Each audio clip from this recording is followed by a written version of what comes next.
برج الأسد، أمور يجب أن نحذر منها لنهاية شهر مارس 2023.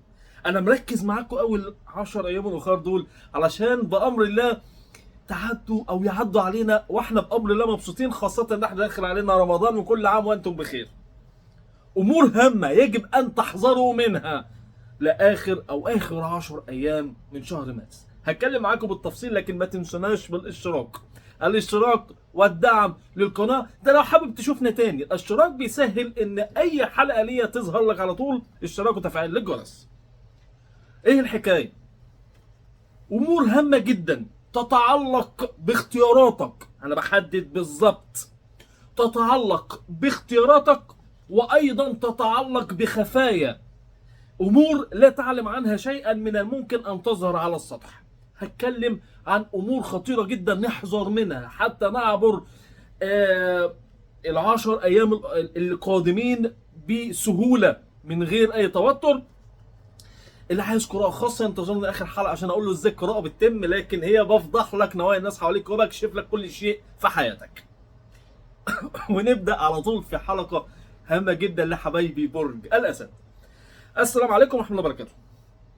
امور يجب ان نحذر منها خلال اخر 10 ايام من شهر مارس 2023. هنتكلم عن جزء خاصة في الخفايا والامور المستخبية، لكن هنتكلم في الاول عن امر خطير جدا. محاولة، خدوا بالكم، محاولة للرجوع. هتكونوا في البال، هتكونوا مطمع، تاخدوا بالكم كويس جدا. هتكونوا مطمع، هتكونوا في البال، هتكونوا تحت المنظار. احذروا من علاقاتكم، وده تحذير مهم. طبعا دي تكملة للتوقعات، يعني ما يحدث او بناء على التوقعات اللي انا قلتها قبل كده من الممكن ان يحدث معاكم. ده التوقعات اللي انا اتكلمت عنها، ان عندكم طبعا انتقال الشمس لبيت الحظ الاكبر.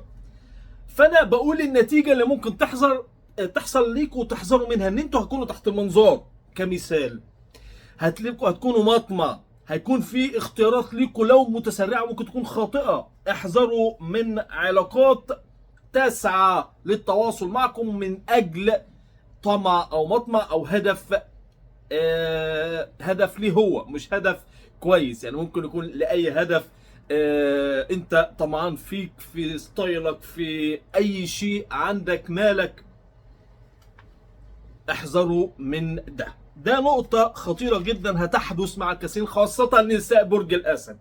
انا بجيبها لكم كده، خاصة نساء برج الاسد. طيب، نقطة ايضا تانية نحذر منها، الانجراف العاطفي، او كل شيء هيبقى عندك بالعاطفة في امور كتير. اختياراتك نبع من مشاعرك اكتر من العقل. احذر من ده، احذر من ده. ودي نقطة ممكن تجعلك تختار شخص خاطئ او امر خاطئ غير مناسب ليك. طيب، نقطة مهمة جدا ايضا نحذر منها، نحذر من جرأتنا في اظهار ما بداخلنا مع شريك الحياة او مع الناس القريبة مننا. هكون صريح جدا وواضح، ومن الممكن ان تخلق جو من النزاع وتقلب الاجواء. عشان اكون واضح وصريح، انت ستكون زي ما قلت كده عندك حتة العاطفة شوية، بتتكلم بعاطفتك او باللي انت شايفه صح، وممكن هتكون عنيد على ده. لكن احذر من اندفاعك، احذر من صراحتك الزيادة، احذر من ان انت تكون صريح قوي مع شريك الحياة. يعني الفترة تطل عليكم بنوعا ما الجرأة، المطالبة اللي ما كنتش تقدر تعمله قبل كده هتعمله. يعني مواضيع تنشأ ونزاعات ممكن تحصل، ممكن يحصل تفاقم للامور لو ما فرملتش. يعني بلاش تفتح على الرابع، خليك على الاول على الثاني، بلاش الرابع دي. والاسد اصل لما بيطلع على الرابع انسى. لذلك نصيحتي لحبايبي برج الاسد، انا بحب برج الاسد جدا، علشان برج الاسد ده في حياتي حد كبير قوي. لذلك نصيحتي ليكم ان انتوا ما يبقاش في المواجهه، نكون كده حريصين على مشاعر شريك الحياه. نقطه اخرى ونقطه خطيره جدا، الخفايا. نقطه الخفايا دي من الممكن ان يحدث معكم بعض التوترات او ظهور مشاكل على السطح، ودي نقطه خطيره جدا. يعني خلال الفتره حاول انك ترجئ اي مشكله، اي توتر، اي حاجه تظهر خاصه خلال اخر 5 ايام. من الممكن ان تجد امور يعني هتلاقي الامور بتتفاقم، امور لم تكن تعلم عنها شيئا، حاجه كنت بتشتغل عليها وكنت بتحاول انت تعدي ايامك معاها، او شخص كنت وتلاقي الدنيا بتتفاقم.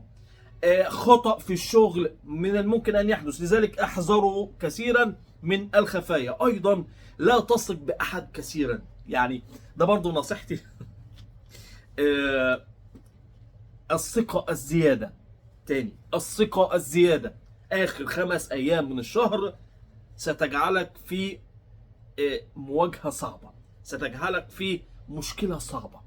احذروا اخر 5 ايام من الثقة الزيادة باي شخص، الثقة باي حد في اسرارك، دنيتك، ارائك، افكارك القادمة. احذر من اعطاء الثقة لمن لا يستحق. تاني اخر 5 ايام احذر من اعطاء الثقة لمن لا يستحق، فالفترة لن تكون بالسهلة لو انك ما اخدتش بالك من اسرارك. اخر 5 ايام ايضا احذر من تفاقم الصحة، يعني حاول انك تكون ابعد عن الثلاجة، لو في مشكلة في الاكل ابعد عن الاضرار. اي مشكلة من الممكن ان تتفاقم اخر 5 ايام، علشان التأثيرات الكواكب ما هياش سهلة نوعا ما. لذلك التزموا وخدوا بالكم واحذروا على اسراركم. باختصار احذروا على اسراركم، احذروا من ان انتوا تتركوا اي مشاكل صحيه كده وخلاص، لان اللي انا بقوله ده بيزيد قوي. يعني النقاط البسيطه اللي انا بقولها دي هتزيد قوي معاكم، انتوا معرضين انها تزيد معاكم الفتره دي. تمام. الى جانب زي ما قلت كده مع شريك الحياه، حاول انك تكون هادي، ما تبقاش فاتح على الرابع، لا خليك معاه كده على الاول والتاني على الهادي كده، علشان الامور معرضه للتفاقم لو انت ما فرملتش. حاجه تاني، التنويه. الناس اللي بتتابعنا عن طريق الفيديوهات المقترحه ولسه داخل على القناه جديد، اعمل اشتراك وتفعيل الجرس علشان يوصلك مني كل جديد. اللي عايز قراءه خاصه بعمل القراءه مكالمه مباشره ساعه 2 3، بكشف لك وبعرفك طريقك المستقبلي بامر الله، وايضا بعرفك لو في العلاقه الثلاثيه، وبعرفك كل شيء خلال الفترات القادمه. اللي عايز قراءه يتواصل على رقم الواتس. يا رب كده حبايبي برج الاسد جميع الابراج تكون بامن وامان. السلام عليكم.